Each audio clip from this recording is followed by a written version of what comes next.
বন্ধুরা, আজকের ভিডিওতে আপনাদেরকে দেখাবো এক্সেলের একটি দুর্দান্ত ফিচার সম্পর্কে, যে ফিচার সম্পর্কে আপনারা অনেকেই জানেন না। সেটি হলো কনসোলিডেট। এই কনসোলিডেট এই ফাংশনটি খুবই কার্যকরী যখন আমরা কোনো কম্পাইল শীট তৈরি করব। ধরে নিন আমাদের জানুয়ারি, ফেব্রুয়ারি, মার্চ এই ধরনের প্রতিটা শীট এবং তারপরে এই তিনটা শীটে যোগ করে আমরা কনসোলিডেট তৈরি করব। তো এক্ষেত্রে আমাদের কি হবে, এক্ষেত্রে আমরা যদি যোগ করে ম্যানুয়ালি যোগ করি তাহলে খুবই প্রবলেম। তাহলে আমরা কি করব, এই তিনটে শীটের সঙ্গে একটা লিঙ্ক তৈরি করে কনসোলিডেটেড রিপোর্ট তৈরি করব। বন্ধুরা, এর আগের ভিডিওতে আপনাদেরকে দেখিয়েছিলাম তিনটা শীটের মধ্যে খুব সহজে লিঙ্ক করা যায়। সেটা একবার দেখিয়ে দিই কিভাবে। ইকুয়াল টু জানুয়ারি এই সেলটা প্লাস ফেব্রুয়ারির প্লাস মার্চের এই সেলটাকে আমি যোগ করলাম। ওকে, যোগ করে আমরা এইভাবে আমরা কিন্তু রিপোর্ট, একটা ডাইনামিক রিপোর্ট কিন্তু তৈরি করতে পারি। সেক্ষেত্রে আমার ডেটা ডাইনামিক হবে।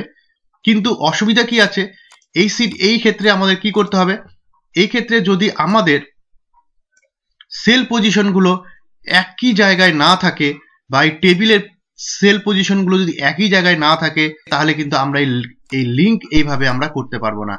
তার জন্য সবচেয়ে বেস্ট হচ্ছে কনসোলিডেটেড। শুধু সিটগুলোর সঙ্গে লিঙ্ক করে না, বিভিন্ন ফাইলের সঙ্গেও লিঙ্ক করতে পারে। বন্ধুরা, আপনাদেরকে দেখাবো প্রথমে সিটের সঙ্গে কি করে লিঙ্ক করতে হয়, তারপরে দেখাবো বিভিন্ন ফাইলের সঙ্গেও আমরা লিঙ্ক করতে পারি। বন্ধুরা, চলে আসি কি করে আমরা এটা কাজ করব। তাহলে দেখুন, আমাদের জানুয়ারি মাসে একটা আছে, ফেব্রুয়ারি মাসে দেখুন আমরা চাচ্ছি যে আমাদের সিটগুলোকে প্রথমে দেখুন এখানকার টেবিলটা আমার একটু উপরের দিকে আছে, তারপরে আমরা টেবিলটাকে আমরা একটু সরিয়ে দিলাম, নেক্সট টেবিলটা আমরা আরো একটু সরিয়ে দিলাম। তাহলে তিনটা টেবিলে কিন্তু সেল পজিশনগুলো আমাদের আলাদা আলাদা আছে। দেখে নিন, এক একটা এক এক জায়গায় আছে, সেল পজিশনগুলো আমাদের আলাদা আলাদা আছে। ওকে, এইবার আমরা কি করব, আমাদের টেবিলটাতে কি আছে, টেবিলটাতে আছে হচ্ছে name of the shop name, আর এখানে আছে আমার বিভিন্ন প্রোডাক্টগুলো কে কোন দোকানে কত মাল সাপ্লাই দিয়েছি আমরা। ওকে, এগুলোর আমি যোগ করে আমরা কনসোলিডেটেড রিপোর্ট তৈরি করব। তার জন্য কি করতে হবে, তার জন্য দেখে নিন, আমরা যে জায়গাটা আমরা রিপোর্টটা তৈরি করব বা টেবিলটা তৈরি করব সেখানে আমি কার্সরটা রাখলাম, চলে গেলাম আমরা ডেটাতে, তারপরে কনসোলিডেটেড, সেখান থেকে আমরা রেফারেন্স, দেখুন রেফারেন্স এখানে ক্লিক করলাম, তারপরে জানুয়ারি মাসের পুরো টেবিলটাকে আমরা এইভাবে সিলেক্ট করে নিলাম। ওকে, করে নিয়ে আবার এখানে ক্লিক করলাম, করার পরে অ্যাডে ক্লিক করলাম, নেক্সট চলে আসলাম তারপরেরটাতে।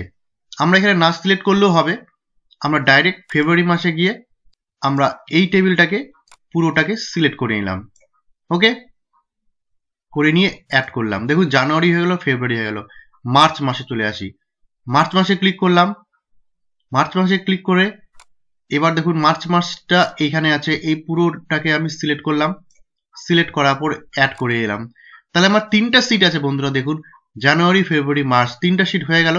এইবার চলে আসি নিচে ইউজ লেভেল ইন, তার মানে আমরা এখানে টপ রো, আমরা যদি উপরে হেডিংটা দিতে চাই তাহলে টপ রোয়ে ক্লিক করলাম, আর আমরা যদি বাঁ দিকে লেফটের কলামটা দিতে চাই সেক্ষেত্রে লেফট কলামটা ইউজ করলাম। ক্লিক করার পরে এবার ওকে করলাম। তাহলে দেখুন আমার পুরো টেবিলটা এখানে কনসোলিডেটেড হয়ে চলে আসলো। ওকে, তবে এই টেবিলটা কিন্তু ডাইনামিক না, এই টেবিলটা স্ট্যাটিক। কেন বলছি, ধরুন এখানে কত আছে, 40, প্রিন্টার আমার হয়েছে 40।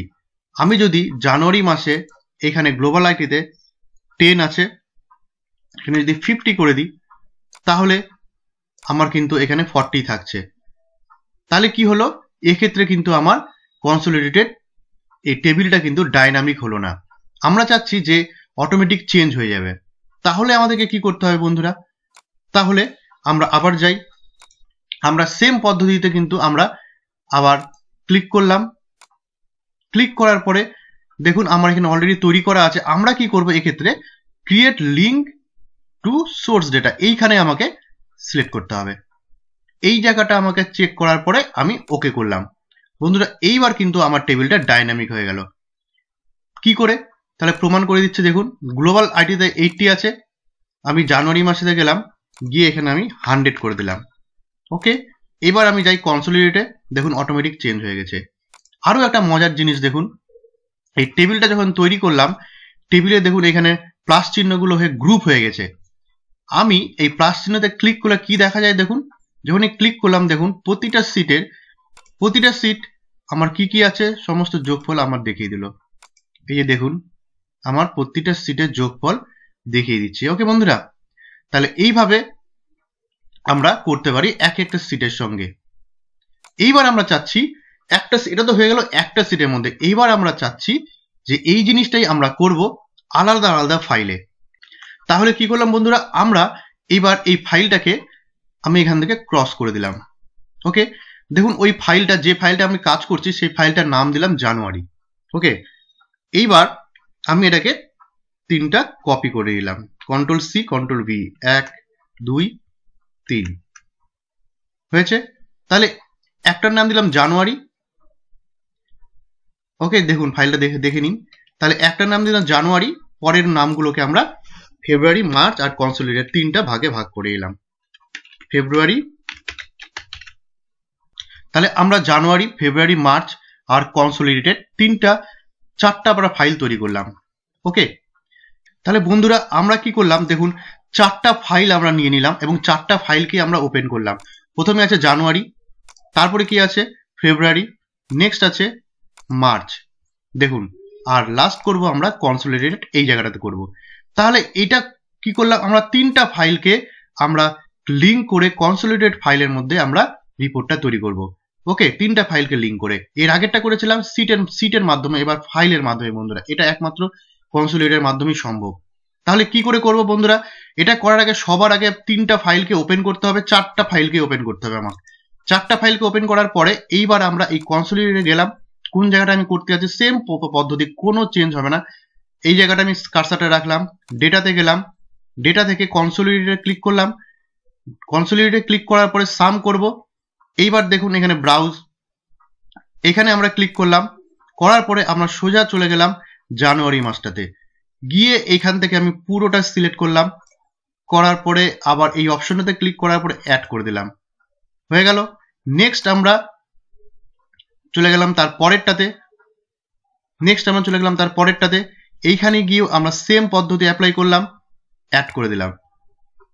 নেক্সট তার পরেরটাতে গেলাম, তারপরে মার্চ মাসটাও একই রকম ভাবে অ্যাড করে দিলাম, পুরোটাকে সিলেক্ট করার পরে এখানে অ্যাড করে দিলাম। তাহলে 3টা আমার হয়ে গেল, টপ, লেফট এবং create link to source data, 3টাই সিলেক্ট করার পরে ওকে করে দিলাম।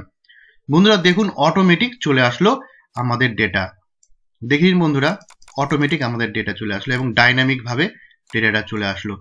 এবার দেখে নিন, এটা আমার ডেটা হলো গ্লোবাল আইটি প্রিন্টার আমার 300টা বিক্রি করেছে, সিপিইউ দেখুন 12টা বিক্রি হয়েছে।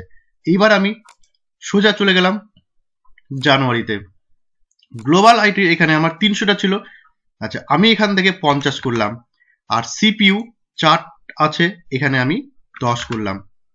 দেখি এবার আমার কনসোলিডেটে চেঞ্জ হয় কিনা।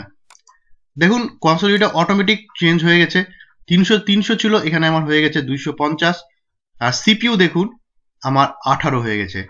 তাহলে বন্ধুরা এইভাবে আমরা 3টা ফাইলের সঙ্গে আমরা সুন্দরভাবে লিঙ্ক তৈরি করে কনসোলিডেটেড রিপোর্ট তৈরি করতে পারি। শুধু আমরা সিটের সঙ্গেই না, আমরা আলাদা আলাদা ফাইলের সঙ্গে লিঙ্ক তৈরি করতে পারি বন্ধুরা। তাহলে এইভাবে আমাদের কনসোলিডেটেড এই ফিচার্সটা কাজে লাগে। তো বন্ধুরা আশা করি আমাদের ভিডিওটা ভালো লেগেছে, যদি ভালো লেগে থাকে অবশ্যই লাইক, শেয়ার এবং সাবস্ক্রাইব করবেন। আর এতক্ষণ পর্যন্ত ভিডিওটা দেখার জন্য আপনাদেরকে ধন্যবাদ।